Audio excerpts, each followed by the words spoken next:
నేను ఈ మధ్య ఒక యాక్సిడెంట్ చూశాను. ఎంత దారుణంగా ఉందంటే అంత దారుణంగా ఉంది. పెళ్ళిడికి వచ్చిన ఇద్దరు మగపిల్లలు బైక్ యాక్సిడెంట్, స్పాట్ డెడ్. కనీసం హెల్మెట్ పెట్టుకొని ఉంటాయని కాళ్ళలో చేతులు విరిగి చిన్న చిన్న దెబ్బలతో బయటపడి ఉండేవాళ్ళు. ఒక్క 5 నిమిషాలు స్లోగా వెళ్తే ఏం కొంపలంటూ పోతాయి.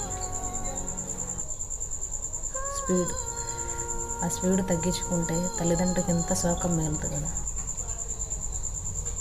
మనం చేసే పొరపాటు వల్ల ఎదుటి వ్యక్తికి కూడా ప్రమాదం జరుగుతుంది. ఆ యాక్సిడెంట్లో వీళ్ళిద్దరే కాకుండా ఇంకొక అతను కూడా చనిపోయాడు, ఎదురొచ్చే బైక్ అతను.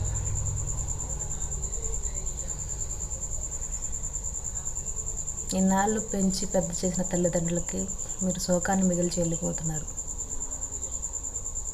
ఈ మధ్యకాలంలో ఎక్కువగా ఉన్న మరణాలు ఏంటో తెలుసా? యువత చావులు.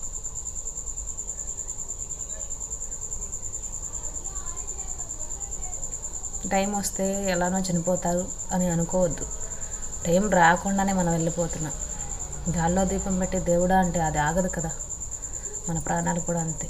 మనం ఎంత జాగ్రత్తగా ఉంటే ఆ దేవుడు అలా కాపాడుకుంటూ వస్తాడు.